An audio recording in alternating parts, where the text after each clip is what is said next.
We're leveling up ourselves kasi we have the attitude, we respect the athletes as well as their parents, and I think we had, hindi ko naman sabihin better, no? Meron din mga lalaki talagang they have a good understanding of what's going on. Pero sa babae kasi, parang mas malapit, natural yan sa amin. And so, women is coming out right now. This is our year, this is our time to shine.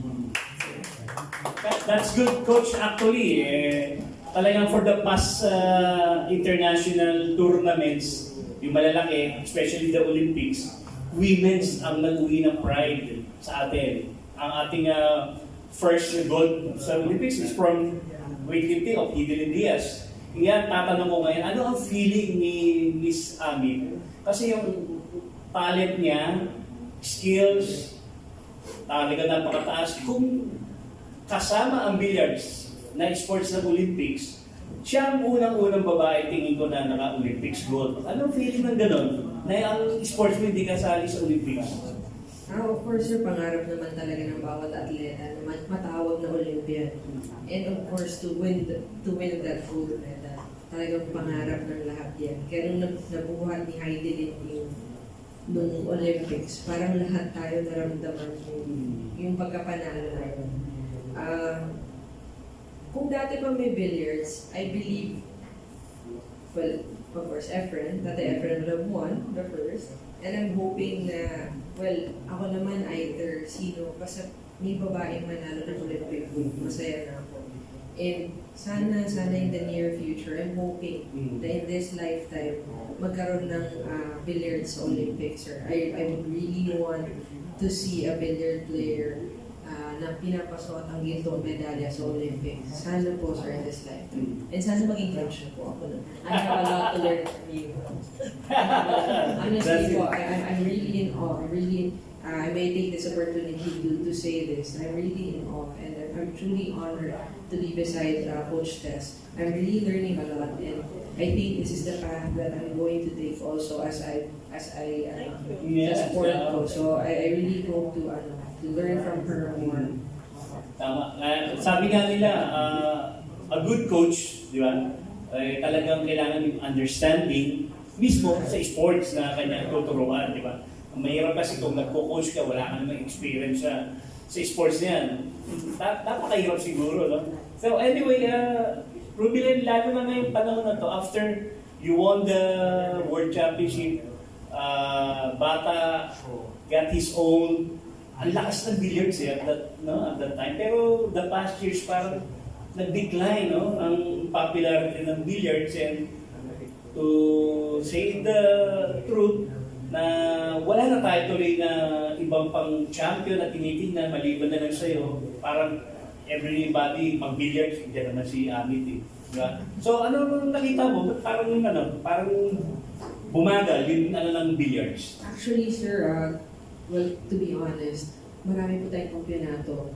Si Carlo Biado won a World Championship title. He won the US Open. He was world number 1 during the pandemic.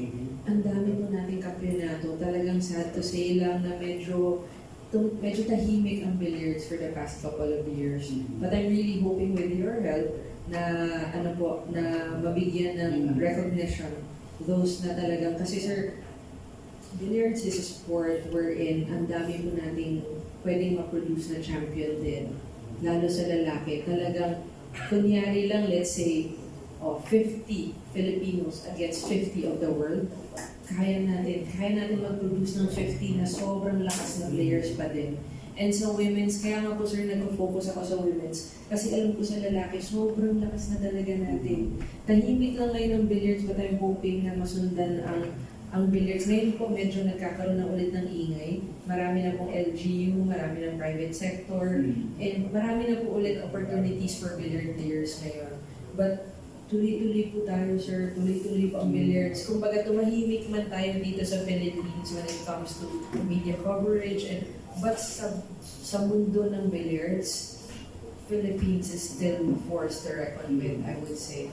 So, Ayan, no? Talaga namang, sabi nga nila, kapag isang tournament doon, nakita na yung mga bata at nakita na si Hefre, nakita na si Amit, talagang Sa bagay, nanginginig na siya sa takot eh. And then Coach Brian, sabi ng ibang mga coach sa ibang sports na nakita na, especially sa basketball, dahil lagi tayo nagko-cover ng basketball, makita mo lang isang player, tingin pa lang, alam mo na kung may bubugay. Diba? Nung makita mo itong batang kung si Tia, anong naano mo? Sabi mo, naano mo ba? Na-visualize mo ba sa kanya na magiging champion to in the future? May nakita ka bang gano'n? Meron na agad kasi palaban siya. Palaban siya, tsaka gusto niya yung swimming. Nag-e-enjoy siya. Yung sabi nga ni Coach Tess, hinahayaan lang din namin yung gusto niya. Kung saan siya nag-e-enjoy, hinahayaan lang namin. Kasi ano yan all throughout susunod yan. Once na naka-intindi yan or nag-mature yan, pwede mo na talaga siyang bakpakan. Pero yun nga, natutuwa lang ako dito sa batang to kasi ayaw niya nagpapatalo. Gusto niya lagi siyang pamuna sa competition. So, doon pa lang sa sa talent niya, talagang may mabubugaw na Pero may determinado eh. Determinado talaga siyang manalo. So wala kayong scene na mag-training tayo, Pia? Hindi, mag-video lang muna ako, Coach. Wala namang ganun scene sa inyo. Siya pa nga nauna magtatanong pa yan sa akin, Coach, anong gagawin? So, doon pa lang natutuwa na po ako. Sabi ko nga, kung ano yung gusto ng bata, bigay natin. Kasi sila naman yung nakakaalam kung saan yung tinatawid nila. So, doon pa lang, malaking determination yung case na makalaban siya ng maayos. Actually, Coach, hindi lang naman si Pia yung member ng Sharpedo na naka-medal dito sa tournament sa Thailand, no? Pwede mo ba mabanggit yung sino pa yung mga atleta mo sa Sharpedo Sa na Sharpedo naka-medal? po, ang naka-medal lang siya lang naman. Siya talaga? Then the other clubs po, yun po yung nakakuha. Kasi hindi po nakasama yung iba kong mga swimmer sa Thailand. Okay. Yun po. Pero masaya po kami kasi hindi namin ina-expect na yung half na dinala namin sa Thailand, nakapag-placing pa kami maging third place sa Bangkok. So, sobrang overwhelming po yun sa swim league. Okay, galing talaga yung Pia. Ilan yung Sharpedo athlete mo doon na sinama? 10 po. 10 sila, tapos from 10 si Pia lang ang naka-gold at 7 pa ang gold. Ang galing talaga ni Pia. Alam mo ba, ang naging beauty queen, Pia rin. Magaling sa hosting si Pia rin. Alamin mo na mga apelido, ha? Congrats talaga kay Pia. Anyway, Coach, nabanggit mo kami na you're coaching sa US. Kindly please give us some more details. Anong school ba yung I have a total of 33 years. So when I left the Philippines, I retired at 19. My last meet was palarong pambansa. So I had 7 golds over there, and I have broke 2 national records. And then I left, and then I didn't realize I was gonna be coaching kasi I was so burned out. I don't want to see any of the water anymore. I mean, you practice over here at 3 o'clock in the morning sa Rizal, and then you come back at 4 o'clock and you practice again until 7. So burnout ka talaga. Hindi naman burnout talaga dahil burnout ka talaga. Nainis ka na rin sa sitwasyon ng asosasyon. Kasi most of your time are in the water. Your time is in the water. And then by the time you get to school, you're like this. So anyway, marami akong naging team. Ultimately, an aquatic club who contributed a lot of equipments which I gave out to other provinces. So I collect the equipments kasi nga wala tayo dito. And the swimmers cannot afford it. Yung mga snorkels, full buoy. So what I did was collect a lot of the equipments from my old team. And then I divided it throughout some of the provinces that needed it. Kasi ang snorkel cost about 1,500 pesos. Who can afford that? Swimming is a very expensive sport. Bathing suit lang is about $700. So, Yung timers pa namin, dinunay. yung timers, yung stopwatch pala, binigay ko sa SMP kasi they need one. And so I bought 24 of them, I gave them out. And so I continue to do that para merong yung mga old teams ko sa US, they keep on donating. So my thing is, I go back And then I carried some of those equipment, go back again and carry some more. And so yung mga bathing suit, binigay ko na. Meron pa rin ako mga swimsuit na I would like to give out. Ang suit is so expensive, they can't afford it. I've been to other provinces with no goggles. Yung swimsuit nila nalalaglag na, law na. And then the pool that they are training with is cracked. So you know, those things, if I only have, if I'm a millionaire, they will have it. Ako yung swimming pool, Kasi papatayo ka na. patatayo ka na. Wala nang bayad. Wala nang lahat. Mag-training na kayo dyan. I'll pay the coaches, di ba? So anyway, marami akong team. One is Old Dominion Aquatic Club, which is the oldest one in the East Coast. One of the Olympians came from our team. In fact, we had Olympic qualifier na nag-participate na. They are in college na. And who was timing in the 100 back, 49. So sa 100. My daughter is one of the age group champions sa US, sa East Coast. Mary Bernadette Escobar, she actually had a scholarship at ODU, Old Dominion. She was covered on the SBN way back in when she was like 16, 17. So she timed like a 56 in the 100 backstroke. So malakas yun. If she comes over here, she'll probably get a gold medal in SEA Games. But I don't want to take some of the position of our locals na pwedeng mag-qualify. Why would I do that? She's okay in US. Don't take out some of the position from other local Filipinos. And so, she understood it too. So, yung isa ko is Tides Aquatic Club. So, I've been there for 5 years. My kids started with them. I was the developmental head on Tidewater Aquatic Club.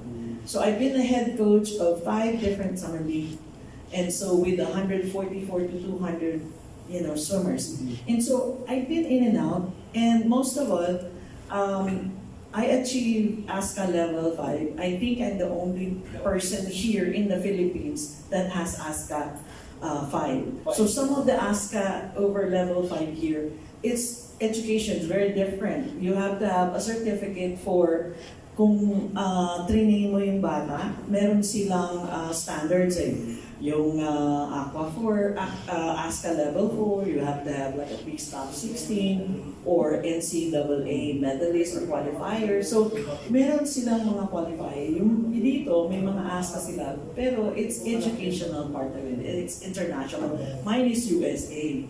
And so, it's so hard and difficult. I have coached people that had swum in the Olympics. And so they had grown. And I've seen them swimming. And so, ang sa akin, bakit hindi ko dalhin yung knowledge ko dito? Hindi naman ako matakaw, wala namang problema. Kailangan mo talagang i-train yung mga coaches.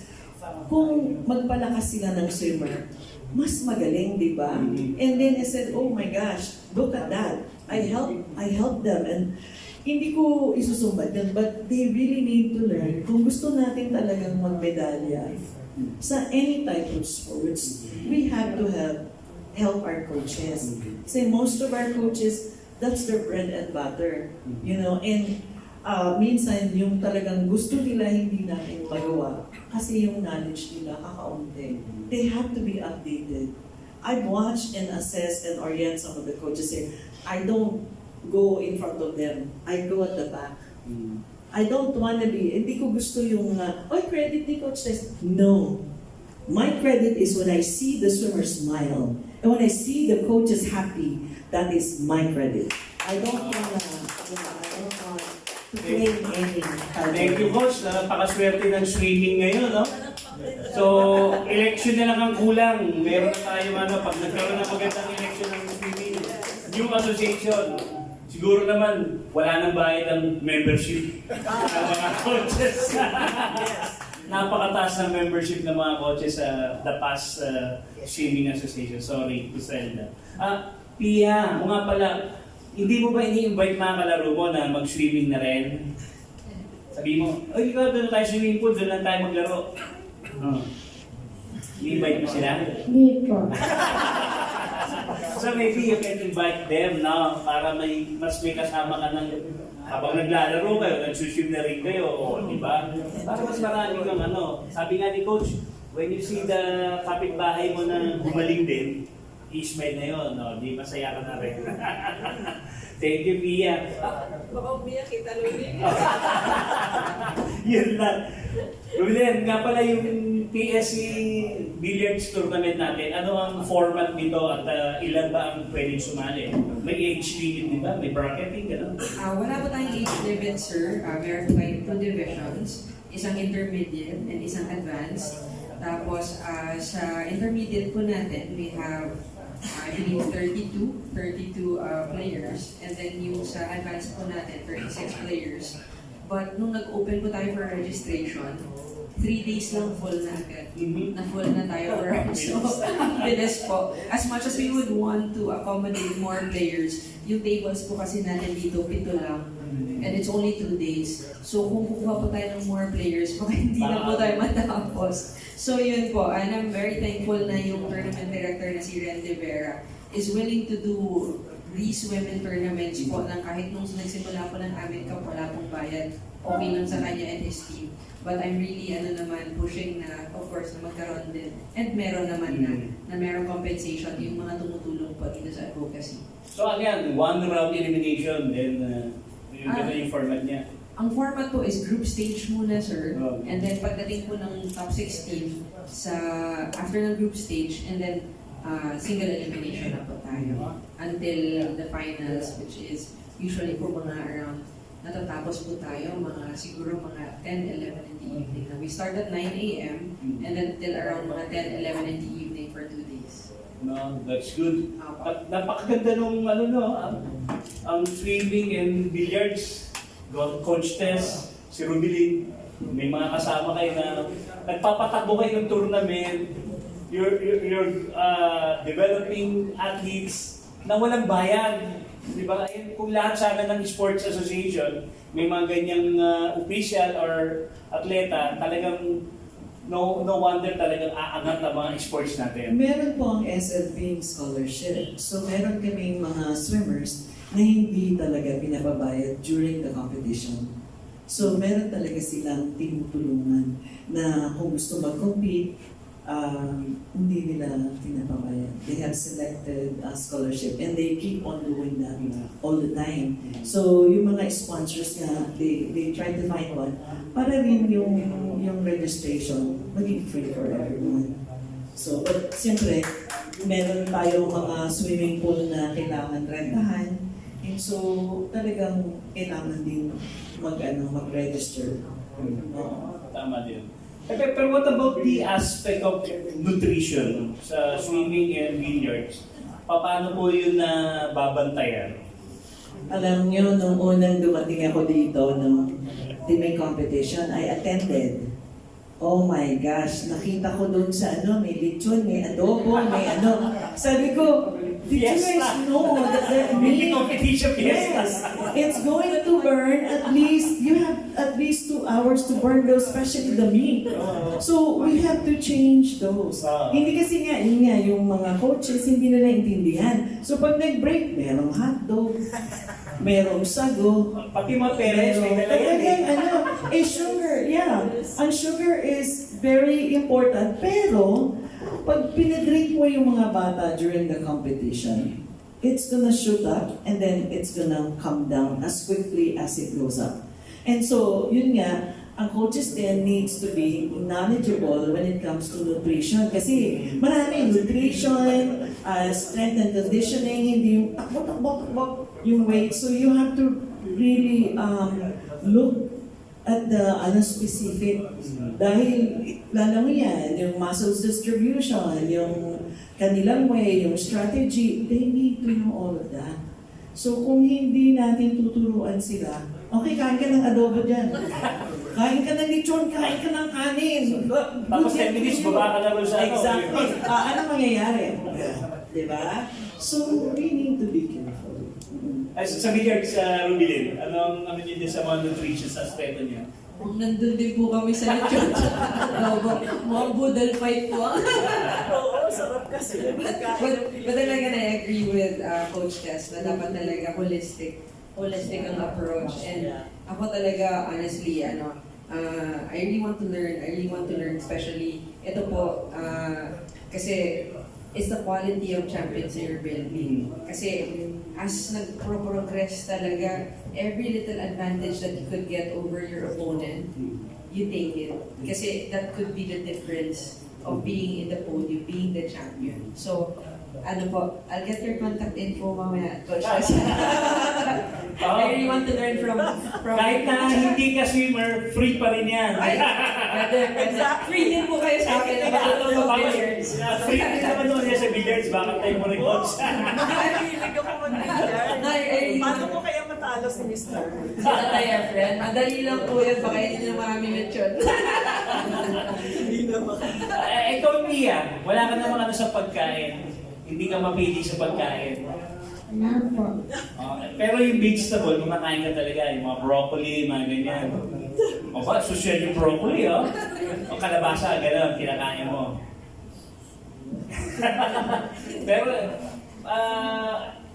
Coach Brian, so nakita natin na yung talent ni Pia very special. No? Siyempre, pag special, we need special attention also. Special training siguro. Ano yung plano ninyo sa para yung progress ng talent ni Pia hindi masayang or sabi nga ni Coach, ma-burn out. Kami 19 years old si Coach, nag-retired na. O ayaw man aminin ni Coach na dahil sa gulo yun. Oo. Ano plano niyo, Coach Brian, kay Pia? Siyempre, sa attitude naman ni Sir, since ganyan naman yung ano niya, yung determination niya, tutuloy na namin yan. Kasi sayang yung talent niya. Nandun na eh, sa langoy niya pa lang, kita ko na kaya niyang mampahit pa yung time ng mga naunang swimmer sa age niya. Kasi yung 50 freestyle nito, nag-55 seconds, which is 5 years old, 55 seconds, malakas yun eh. Malakas talaga yun. So, doon pa lang, natutuwa na ako. So, tutuloy-tuloy na namin yun, enjoy niya yung ginagawa niya, para yung progress niya, nangyari ako. Correct na. Yan, tuloy-tuloy na. Sa tuloy-tuloy lang kami. Ako, Pia, napakaswerte mo. Pagka naging national player ka, you're part of the Philippine team, tapos ang maging coach mo si Coach Escobar, si Coach Tess ang maging coach mo sa national team. Napakaswerte natin, baka finally, meron tayong Olympic medal sa swimming na. Anyway, Coach, baka bigyan mo kami naman ng konting background or kwento mo kami during that time na atleta ka ng gintong alay pa. Yes. I held 7 national records before, way back in the 70s, all the way down to 1981. I'm a bronze medalist in 3 SIA Games, bronze medalist in Junior Olympics. I was a participant in Asian Games, and I actually held a lot of the records in Panarong Pambansa. In the age group, I actually started at 6 years old when I was competing. But hindi ako medalist kasi malalakas sila nung binubugbog sila sa training. And then my job in the US, I'm one of the director in a facility with dementia and Alzheimer's. That's my forte. I was actually a board of directors there in Hampton Roads. I just went to swimming kasi it's my passion talaga. I couldn't get out of the chlorinated pool. That's why. So, background ko talaga is mostly in swimming. And since I started coaching, I attended a lot of the world workshop that was actually given by the American coaches. I became a member of ASCA. Been teaching in US for so long. And so, iba kasi ang way nila talaga from US to here. I'm actually locally trained. I was trained by my father. And Ral Rosario, Pinky Rosas was my dad's summers before. And very few people know that before they actually went into California. Ano po pangalan ng father ko? Ludovico Espinosa, he was a Asian Games silver medalist sa shooting. So went and participated on 40th. He was 16th in the Olympics in 1972 sa Germany. So kasama niya yung, I don't think some of the other shooters are still alive. I think they're all dead na, they passed away. But you know, siya yung nag-coach sa akin. He's also a member of ASCA. He was in the US in 1964. And so he had gotten a lot of you know, reference from there. So background ko ganun, I'm not new to the swimming community. I practically live in the swimming community. Any chance na makalawi tayo sa Olympics, madam? Depend kung ano ang ng World Aquatic. They are in the process of building, as what I heard, building another you know, organization so that we can be able. The athlete naman are not affected with what's going on with the swimming community. Kayo po mismo, during your time, nasama po ba kayo sa Olympic team? I was, kasi 19, di ba, nag-retired ako. Merong 1984 Olympics sa LA. I was already in the US. And the POC chairman actually wrote me, can you participate in LA? My father, meron siya kasing background na sama ng loob. So sabi niya, you're not participating. Kasi nung pumunta ako ng US, we wanted some support from the organization. And they declined us. And so my dad went there. I trained pa rin sa US for about a year. And then I came home for Southeast Asian Games. It was held in the Philippines. And so, unfortunately, at that time during the meet, my brother passed away. So, but I did get some medals there. I had a bronze medal there. And so, my dad says, no, you're not competing. Of course, masusunod ang father. So, even though I wanted to. Yes, sayang dahil.